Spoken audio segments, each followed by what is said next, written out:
about the refraction part from the ray optics. So today I will be discussing about the next part related with the refraction of the natural phenomena, that is the total internal reflection. The total internal reflection, some practical applications related with the total internal reflection is a mirage effect.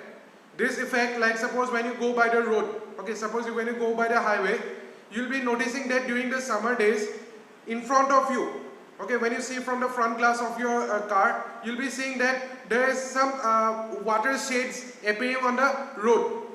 But when you move to that place, there will be no water in that place. Okay, so that effect is called as a mirage effect, and that mirage effect mainly occurs because of this phenomena that is called as a total internal reflection. Okay, so this is one application of the total internal reflection. Similarly, one more total internal reflection application if I discuss is about the optical fiber communication. I think you have heard about the OFC cables. If you are not familiar with the OFC cables, just I am telling you that like suppose when you do a communication over the wires, okay, communication over the wires, we used to have a thin one copper wire in between the wires. Okay, generally the wires that we see in our home. But these optical fibers, what they use light pipe. Okay, light pipe. They transmit their signals from one transmitter to the another receiver with the help of a light. Okay, with the help of light. So it travels in the form of the light is sent from the transmitter. It reflects from one part to the another part. It goes reflecting and reflecting and reflecting and reaches to the other part of the wire. And that other part of the wire is connected to the receiver. This is how the optical fiber communication is being done. Like we have, you know about the Jio fiber or the Airtel fiber communication that is connected maybe to your home. Okay, that is only through your fiber cables. We'll be discussing about what are the fiber cables. There is an application related with it. But firstly, let us see what is the meaning of the total internal reflection. This total internal reflection property is somewhat related with the refraction of the glass slab. As we know, when the light ray goes from the glass to the air, that means from the denser to the rarer medium, we know that the light ray bends away from the normal. You can see the diagram here. This is the light ray. Okay, this is the light ray. It is going from denser. This is suppose a glass. So it is going from the denser medium to the rarer medium. So this line is the incident ray. So if I draw a normal here,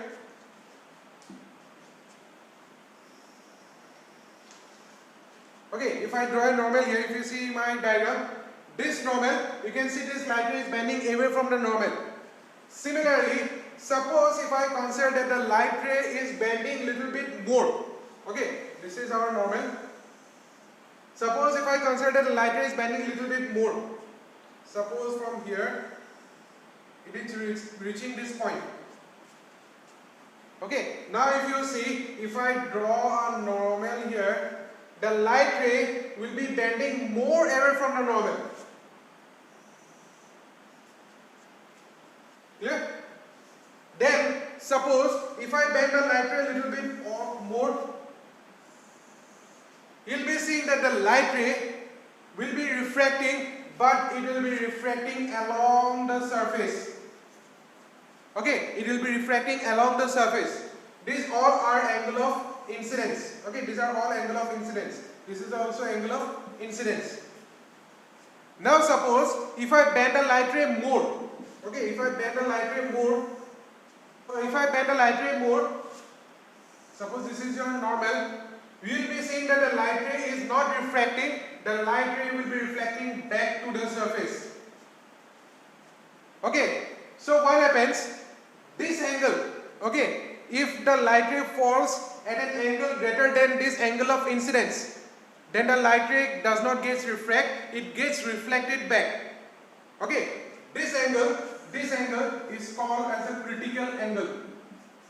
It's called as critical angle.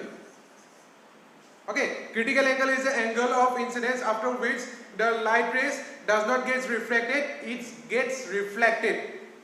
Okay, this phenomena is called as a total internal reflection. Okay, so this is your total inter-reflection. So if you consider, but this critical angle, it depends on the value of the refractive index. Okay, it depends on the value of the refractive index. So depending on the refractive index, I can calculate the critical angle also. Okay, so this critical angle depends on the angle of incidence. Now, what are the conditions required for the total inter-reflection to occur? The conditions required for the total inter-reflection to occur, one is that the light rays should go from denser to the rare medium, as you can see in the diagram. And the second is that the angle of incidence should be greater than the critical angle. So these are the two properties that are related with the total inter-reflection. This condition must be satisfied to form a total inter-reflection. Angle of incidence should be greater than critical angle, and the light rays should be falling from the from the denser medium going to the rare medium. So these are the two conditions related with the total internal reflection. One more practical application related with the total internal reflection is that is the sparkling of the diamond. The diamond that you get, okay, the diamond that you get is does not shines. Okay. So this diamond, when you bring it to the jewelry shop, they give a special cut to the diamond such that the light ray, when it falls inside, falls on the diamond, it gets multiple reflection inside the diamond. Because of which, this multiple reflection, because of that only, it gets total internally reflected, and what happens? It shines. This is the reason behind the sparkling of the diamond. Okay, so in the next part, we'll be discussing some more topics related with the refraction. This diagram you have to draw in your copy. That is a total inter-reflection diagram you have to draw in your copy. Then I'll be sharing more little bit. Now, what is a critical angle? Critical angle is the angle of incidence at which the angle of refraction becomes equal to 90 degree. Write this definition of the critical angle. Okay, then the conditions for the total inter-reflection is two conditions for a total inter-reflection, as I have already told. Write as first point that angle of incidence should be greater than critical angle. Second point, you have to write that the ray should pass from denser to the rare medium. This is your second point that you have to write. The diagram that you have to complete in your copy.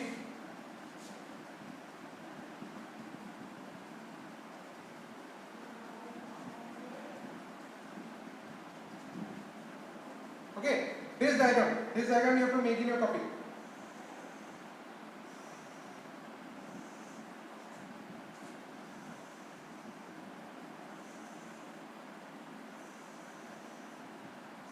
You have to make this diagram. Okay, first ray, second ray, third ray, show the critical angle, and this is your angular reflection 90 degree. One more ray you have to show. This will be your total internally reflected ray. Okay, so this diagram you have to draw in your copy. So let us move to the applications of the total inter-reflection. So as I have already told about the applications of the total inter-reflection, you can see the first one is a mirage effect, the water effect that we see while moving by the road, and the second one is a sparkling of the diamond. Okay, so how does it occurs? Like suppose if you consider about the sparkling of the diamond, let us see. First of all, let us see about the mirage effect. How does this mirage effect takes place? Let us see how does it take.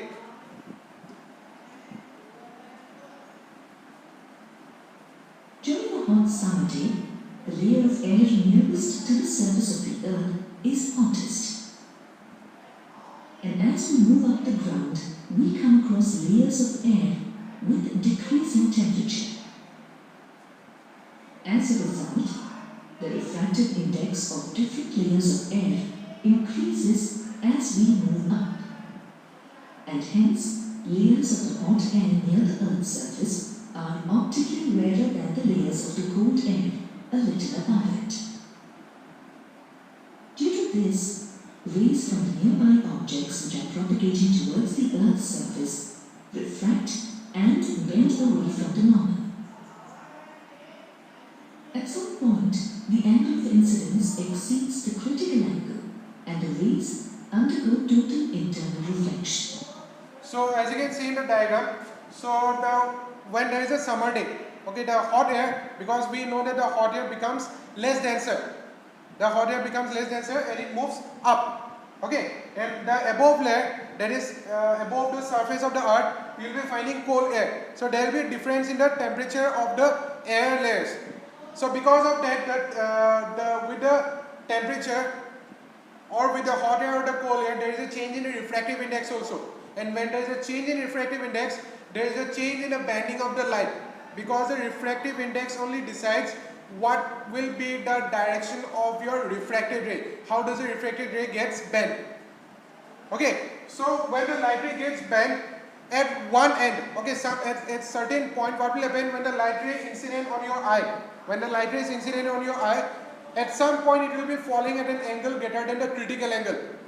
Because of that only, a total internal reflection will take place and the mirage effect will be seen on by the road. Okay, so this is how the mirage effect takes place. So in the next class, we will be discussing some more topics related with the refraction. So this much for today. We'll be continuing in the next class. Thank you.